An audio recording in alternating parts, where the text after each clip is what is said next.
உலகம் முழுவதும் உள்ள சன்லைஃப் தொலைக்காட்சி நேயர்களே, உங்கள் அனைவருக்கும் வணக்கம். இது நாட்டு மருத்துவம், நலம் தரும் மருத்துவம், எல்லோருக்கும் ஏற்ற பக்க விளைவுகளில்லாத பாதுகாப்பான பணச்செலவுகள் இல்லாத மருத்துவம். எளிய மருந்துகளை இந்த நிகழ்ச்சியிலே நாம் ஒவ்வொன்றாக பார்த்து பழகி பயன்பெற்று வருகின்றோம். இன்று சில மருத்துவ குறிப்புகளை நாம் தெரிந்து கொள்வோம். எலட்டேரியா கார்டமோம் என்று நம் உணவுக்கு மணத்துக்காக பயன்படுத்துகின்ற ஏலக்காய், அதனோடு லவங்கப்பட்டை சின்னமோ, இதுவும் உணவுக்கு பயன்படுத்தக்கூடிய ஒன்று. ஏலக்காயையும் லவங்கப்பட்டையையும் சம அளவு சூரணித்து வைத்துக்கொண்டு வெறுகடி அளவு சுடுநீரிலே இட்டு ஒரு 5 நிமிடம் கழித்து அந்த நீரினாலே நாம் வாய்க்கொப்பளித்து வருகின்ற பொழுது கார்கிளிங் என்று சொல்லுகின்ற வாய்க்கொப்பளித்தல்.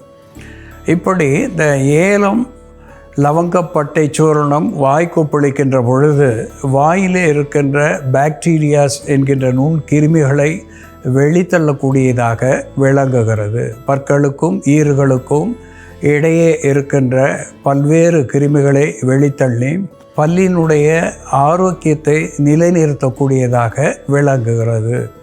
அதனோடு த பேட் ஓடர் என்று சொல்லக்கூடிய வாய் துர்நாற்றத்தை போக்கக்கூடியதாகவும் விளங்குகிறது. தொண்டை கம்மல், தொண்டை கரகரப்பு, தொண்டை கட்டு, வறட்டு, இருமல் இவற்றையும் போக்கக்கூடிய ஒன்றாக ஏலரிசி லவங்கம் விளங்கும் என்பதிலே ஐயமில்லை. அன்பான நேயர்களே, தினமும் இரவு நேரத்திலே ஒரு தேக்கரண்டி அளவுக்கு திரிபலா சூரணம், கடுக்காய், நெல்லிக்காய், தாண்டிக்காய் என்று 3 துவர்ப்பு பொருட்களை உடையது திரிபலா என்று சொல்லுவது நாட்டு மருந்து கடைகளிலே நமக்கு கிடைக்கக்கூடிய ஒன்று.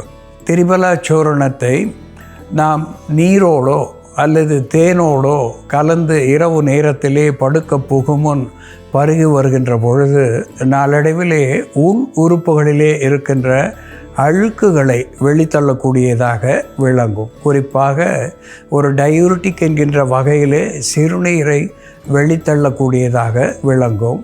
மலச்சிக்கலை போக்கக்கூடியதாக இருந்து மலத்தை வெளித்தள்ளக்கூடியதாக விளங்கும். இப்படி கழிவு உறுப்புகள், தொப்புளுக்கு கீழே இருக்கின்ற கழிவு உறுப்புகளை சீரான வகையிலே பணி செய்ய வைத்து தேவையற்ற அழுக்குகளை வெளித்தள்ளி உடல் எடையை சாதாரணமாக வைத்து கொள்ளக்கூடியதாக, உடல் எடையை மெலிய வைத்து கொள்ளக்கூடியதாகவும் இது விளங்கும் என்பதை நாம் மறுத்தல் ஆகாது.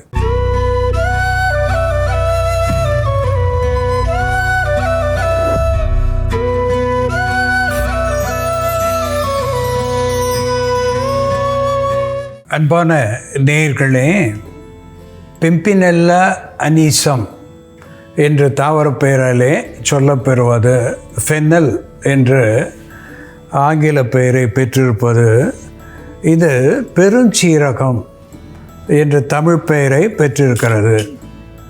பெத்த செலகரா என்று தெலுங்கு பாஷையிலே இதற்கு பெயர்.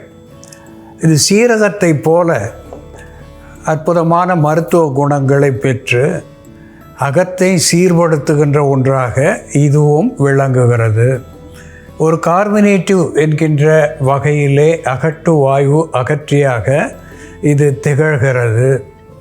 ஒரு ஆன்டிபாக்டீரியல், ஆன்டிஃபங்கல், ஆன்டிமைக்ரோபியல் என்கின்ற வகையிலே இதை நாம் உணவாக பயன்படுத்துகின்ற பொழுது நுண்கிருமிகளை வெளித்தள்ளி நோயற்ற வாழ்வை நமக்கு தருகிறது.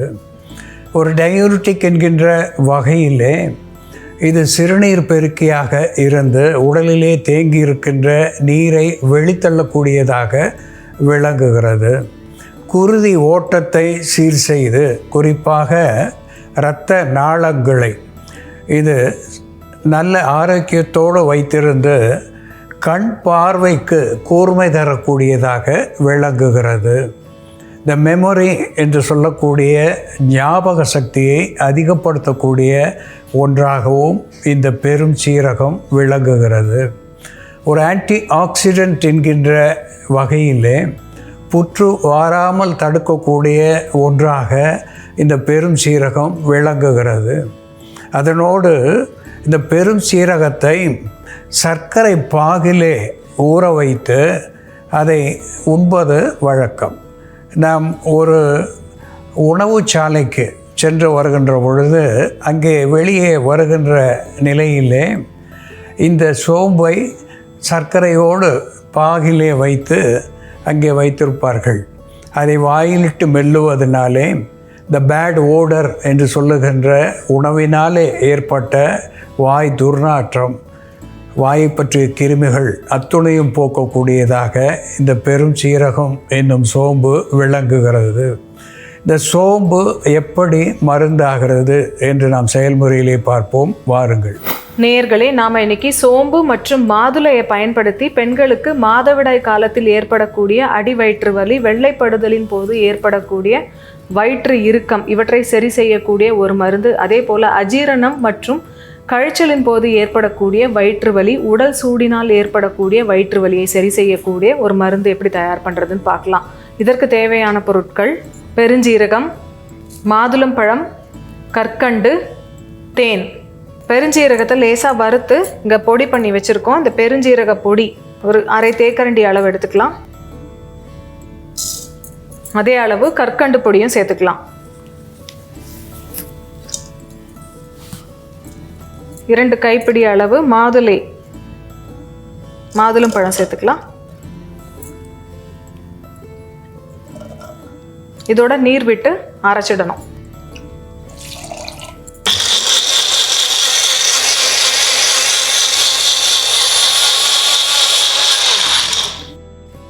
நமக்கு அதிகப்படியான வயிற்று வலி இருக்கும் பொழுது ஒரு விதமான குமட்டல் இருக்கும். அப்போ நம்ம இதை வடிகட்டிட்டு குடிக்கலாம். குமட்டல் இல்லாத பொழுது நம்ம இதை அப்படியே குடிக்கலாம் வடிகட்டாமல். அப்படி குடிக்கும்பொழுது மலச்சிக்கலை போக்கக்கூடிய மருந்தாகவும் இருக்கும். இந்த சோம்பில் இருக்கக்கூடிய நார் சத்து இது எல்லாமே மாதுளை இருக்கக்கூடிய அந்த கொட்டை மலச்சிக்கலை போக்கக்கூடியதாக இருக்கும். நார்மலாக நம்ம மாதுளம்பழம் ஜூஸோட சர்க்கரை அல்லது தேன் சேர்த்து இல்லை எதுவும் சேர்க்காமல் குடிப்போம். அப்படி குடிக்கிறத விட இந்த மாதிரி சோம்பு மற்றும் கற்கண்டு, தேன் இதெல்லாம் கலந்து குடித்தோம்னா சீக்கிரமாக அப்சார்ப்ஷன் நடக்கும். ரத்தத்தில் சேர்ந்து அந்த சத்துக்கள் சீக்கிரமாக சேரும். இது ஒரு சிறுநீர் பெருக்கியாகவும் செயல்படும். சிறுநீர் பெருக்கியாக செயல்பட்டு உடல் உஷ்ணத்தை தணிக்கக்கூடிய மருந்தாக இருக்கும். நமக்கு பேதினாலோ அல்லது மாதவிடாய் காலத்தில் ஏற்படக்கூடிய இரத்தப்போக்கு, வெள்ளைப்படுதல் போன்ற பிரச்சனைனாலேயோ உடல்லேருந்து அதிகப்படியான நீரிழப்பு, சத்து குறைபாடு ஏற்படும். அப்படி இருக்கும் பொழுது நம்ம இந்த ஜூஸை குடித்தோம்னா இன்ஸ்டன்ட் எனர்ஜி கொடுக்கும். நமக்கு அந்த டயர்ட்னஸ் எல்லாம் போகும். அதே போல் வயிற்று வலி, பேதி இருக்கும் பொழுது நம்ம திட உணவு அதிகமாக எடுத்துக்க முடியாது. அப்போ டீஹைட்ரேட் ஆகாமல் இருக்கிறதுக்கும் நம்ம இந்த மருந்தை குடிக்கலாம். அல்சர் இருக்கிறவங்க, குடல் புற்றுநோய் இருக்கிறவங்களும் தொடர்ந்து தினமுமே கூட இந்த மாதுளம்பழத்தோட சோம்பு சேர்த்து தேனும் கற்கண்டு சேர்த்து குடிச்சிட்டு வரும் பொழுது அல்சர் குணமாகும். புற்றுநோய் பரவாமல் தடுக்கக்கூடிய மருந்தாகவும் செயல்படும். கற்கண்டுக்கு பதில் நம்ம நாட்டு சக்கரை சேர்த்துக்கலாம் அல்லது கற்கண்டு சேர்க்காமலும் எடுத்துக்கலாம். நமக்கு நாவறட்சி, வாய் துர்நாற்றம் போன்ற பிரச்சனை இருக்கும் பொழுது, கேஸ் ட்ரபிள் இருக்கும் பொழுது இந்த சோம்பு அப்படியே வாயில் இட்டு மென்று சாப்பிட்டோம்னா பேட் பிரெத்தை போக்கக்கூடிய மருந்தாக இருக்கும். கான்ஸ்டிபேஷன், மலச்சிக்கல் இருக்கும் பொழுது சோம்போடு நம்ம கொஞ்சம் வெல்லம் வச்சு மென்று சாப்பிட்டுட்டு வரும்பொழுது அது ஜீரணத்தை தூண்டக்கூடிய மருந்தாகவும் மலச்சிக்கலை போக்கக்கூடிய மருந்தாகவும் செயல்படும். இதோட நாம் இப்போது தேன் மிக்ஸ் பண்ணிக்கலாம். தேன் ஒரு 10 சொட்டு அளவு சேர்த்தோம்னா போதுமானதாக இருக்கும். கேஸ் ட்ரபிள் இருக்கும் பொழுது வயிற்றில் அதிகப்படியான இறுக்கம் இருக்கும், டைட்னஸ் இருக்கும், ப்ளோட்டிங் இருக்கும். அந்த மாதிரி ப்ளோட்டிங், ஃப்ளாட்டுலன்ஸ் போன்ற பிரச்சனைகள் இருந்தாலும் இந்த மருந்தை எடுத்துக்கிட்டோம்னா இன்ஸ்டன்ட் ரிலீஃப் கிடைக்கும் நமக்கு. மாதுளம் பழச்சாறு, தேன், கற்கண்டு மற்றும் சோம்பு சேர்ந்த இந்த பானம் செரிமான கோளாறுகளை சரி செய்யக்கூடிய மருந்தாகவும், மாதவிடாய் காலத்தில் பெண்களுக்கு ஏற்படக்கூடிய அதிகப்படியான வயிற்று வலி, மேலும் அவர்களுக்கு ஏற்படக்கூடிய வெள்ளை போக்கின் போது உண்டாகும் வயிற்று வலியை சரி செய்யக்கூடிய மருந்தாகவும், கழிச்சல், பேதி, சீத கழிச்சலின் போது ஏற்படக்கூடிய அடிவயிற்று வலியை போக்கக்கூடிய மருந்தாகவும் இது செயல்படும். அன்பான நேயர்களே, ஃபென்னல் என்று சொல்லப்படுகின்ற சோம்பு, பெருஞ்சீரகம் என்று கூட அதை அழைப்பது உண்டு. இந்த சோம்பு ஒரு டைஜஸ்டிவ் என்கின்ற வகையிலே செரிமான சீர்கேடுகளை போக்கக்கூடிய ஒன்றாக விளங்குகிறது. ஸ்டொமேச்சிக் என்று சொல்லக்கூடிய நிலையிலே வயிற்றை பற்றிய அத்துணை கோளாறுகளையும் போக்கக்கூடிய ஒன்றாக விளங்குகிறது. இந்த ஹைப்பர் டென்ஷன் என்று சொல்லக்கூடிய உயர் இரத்த அழுத்தத்தை குறைக்கக்கூடிய ஒன்றாக இது உணவாகி மருந்தாகி பயன் தருகிறது. அதோடு கூட கிளாக்கோமா என்று ஆங்கிலத்திலே சொல்லுகின்ற கண்களை பற்றிய இரத்த அழுத்தம், நாளடைவிலே இந்த கண்களை பற்றிய இரத்த அழுத்தம் பார்வை குறைபாட்டை உண்டாக்கக்கூடியதாக முற்றிலும் பார்வையை இழக்கக்கூடிய நிலைக்கு கொண்டு செல்லக்கூடிய ஒரு நோயாகும். இந்த கிளாக்கோமா என்று சொல்லக்கூடிய கண்களை பற்றிய உயர் இரத்த அழுத்தத்தையும் குறைக்கக்கூடிய ஒரு உணவாக மருந்தாக இந்த சோம்பு பயன் தருகிறது. இந்த மெமரி என்று சொல்லக்கூடிய ஞாபக சக்தியை அதிகப்படுத்தக்கூடியதாக இந்த சோம்பு நமக்கு பலன் தருகிறது. இந்த மென்ஸ்ட்ரல் டிசார்டர் என்று சொல்லக்கூடிய இந்த மென்ஸ்ட்ரல் கிராம்ப் என்றெல்லாம் சொல்லக்கூடிய மாதவிலக்கு காலத்திலே ஏற்படுகின்ற அடிவயிற்று வலி, இடுப்பு வலி இவற்றை போக்குகிறது. அதிகமான குருதி போக்கை நிறுத்தி மாத விலக்கை முறைப்படுத்தக்கூடிய ஒன்றாக விளங்குகிறது. வாயுவை வெளித்தள்ளி உடலுக்கு வலியை குறைக்கிறது. அதோடு கூட உடல் எடையை குறைக்கின்ற வகையிலே ஃபேட் பர்னர் என்கின்ற நிலையிலே இருவித கெட்ட கொழுப்புக்கள், இந்த triglycerides, LDL, low density lipid என்று சொல்லுவார்கள், இந்த இருவித கொழுப்புகளையும் கரைத்து உடல் எடையை குறைக்கின்ற ஒன்றாகவும் இது விளங்குகிறது.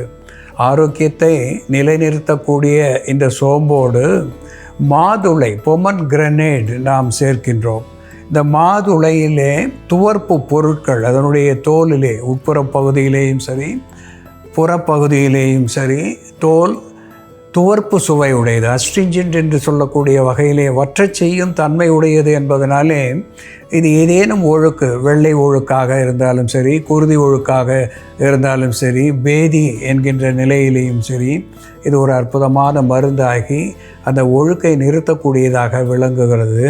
இதனுடைய முத்துக்களிலே சிவந்த நிறம் பெற்றிருக்கிறது, விட்டமின் சி செறிந்ததாக இருக்கிறது. அதோடு கூட லைகோபீன் என்று சொல்லக்கூடிய ஆன்டி ஆக்சிடென்ட் என்கின்ற புற்று வாராமல் தடுக்கக்கூடிய சத்துவத்தை இது பெற்றிருக்கிறது. விட்டமின் சி என்பதும் ஒரு நோயற்ற வாழ்வை தரக்கூடிய சத்துவமாக நமக்கு விளங்குகிறது. இந்த சோம்போடு மாதுளையும் இனிப்புக்காக கற்கண்டும் தேனும் சேருகின்ற நிலையிலே உள் உறுப்புகள் அத்துணைக்கும் ஒரு அற்புதமான மருத்துவ குணத்தை தந்து உள் உறுப்புகளுடைய ஆரோக்கியத்தையும் அவற்றினுடைய செயல்பாட்டையும் அதிகரித்து ஆயுளை நமக்கு கூட்டுகிறது என்பது உண்மை. அன்பான நேயர்களே, உணவுக்காக பயன்படுத்துகின்ற சோம்பு எப்படி உன்னத மருந்தாகிறது என்று நாம் பார்த்து தெரிந்து கொண்டோம். இதுபோல வேறு ஒரு மருத்துவ குறிப்போடு நாம் மீண்டும் சந்திப்போம். நன்றி, வணக்கம்.